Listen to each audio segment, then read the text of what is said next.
वास्तव में धर्म की और अधर्म की परिभाषाएं लोगों ने अपनी अपनी रुचि के आधार पर गढ़ ली हैं।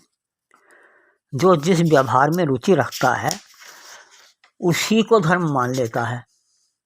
कुछ लोग ऐसे भी होते हैं जो स्वयं कुछ निर्णय नहीं ले पाते। वे लोग दूसरों के द्वारा समझाई गई बातों को सच मानकर उन पर चलते रहते हैं और उसी को धर्म मान बैठते हैं। अलग अलग सभी धर्मों के अनुयायी अपने धर्म को सही सिद्ध करने की चेष्टा करते हैं। धर्म तो बड़ी बात है, अपने कार्य व्यवहार को भी उचित ठहराने की चेष्टा अधिकतर व्यक्ति करते हैं, भले ही उनका कार्य व्यवहार उचित ना हो। यहाँ तक कि बेईमान व्यक्ति भी अपने कार्य को या औचित्य को के पक्ष में बहुत सारी दलीलें प्रस्तुत कर देता है। मैं समझता हूँ कि पूरी तरह से धर्म का आचरण करने वाला व्यक्ति शायद आज संसार भर में कोई ना होगा। गाय, भैंस आदि किसी भी पशु का दूध पीने वाले व उसे सही ठहराने वाले लोग केवल हर धर्म में ही नहीं अपितु संसार भर में शायद 99% भी हों। किंतु क्या किसी ने विचार किया है कि पशुओं का दूध पीना धर्म नहीं अधर्म है?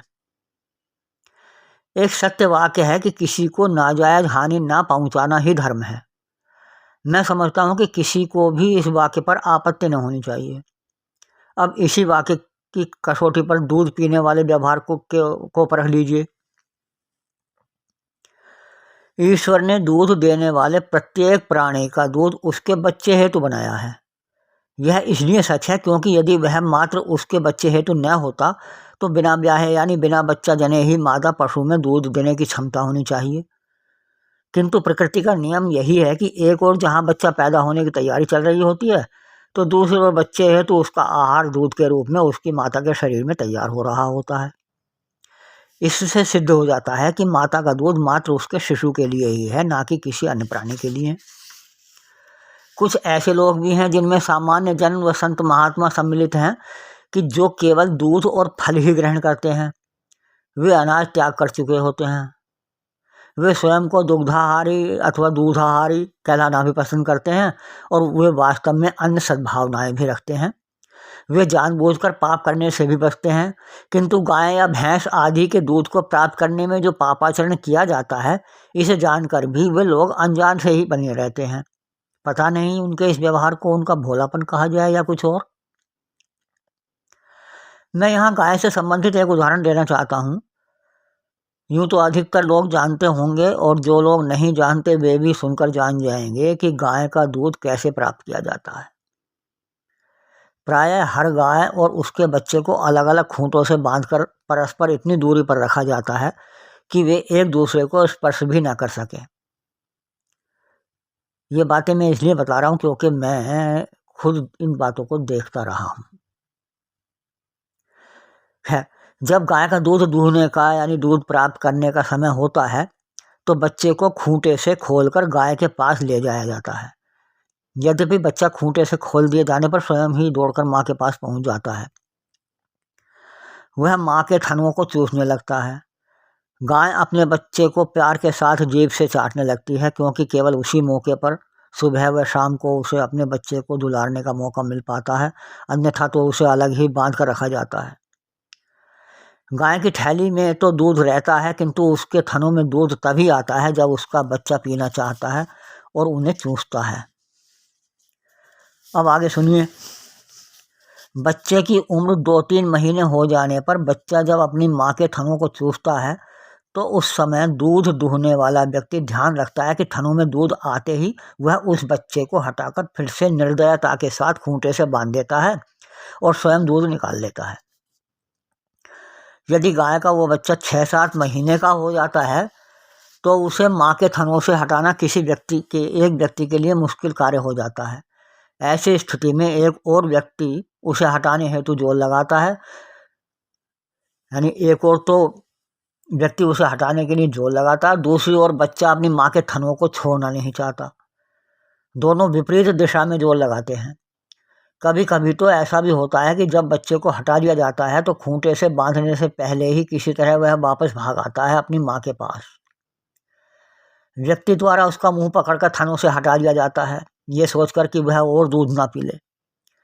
बच्चे को उसकी माँ से दूर हटाकर खूंटे से बांधने वाला यह दृश्य संवेदनशील लोगों के लिए बड़ा ही मार्मिक होता है।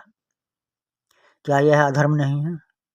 किसी के मुंह से उसका दूध छीन कर पीना धर्म कैसे हो सकता है? कथित धर्मावलंबियों द्वारा यह कहा जाता है कि दीपक या हवन आदि में शुद्ध घी का प्रयोग करना चाहिए। बोलिए,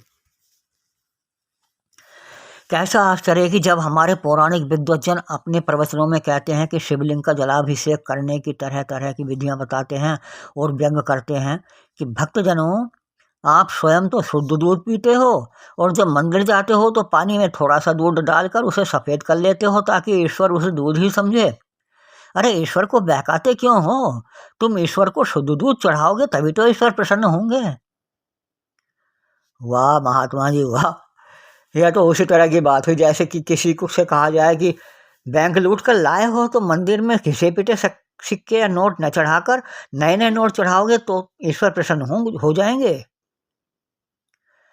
भाई बात तो एक ही जैसी है। एक घटना में बैंक लूटा जाता है तो दूसरे में गाय बछड़े को, किंतु एक घटना अपराध घोषित है, दूसरी नहीं, क्योंकि गाय बछड़ा बेचारे बेबस हैं, वे अपनी शिकायत भी नहीं कर सकते। जब तक कोई शिकायत ना करे अपराध कैसे मान लिया जा सकता है?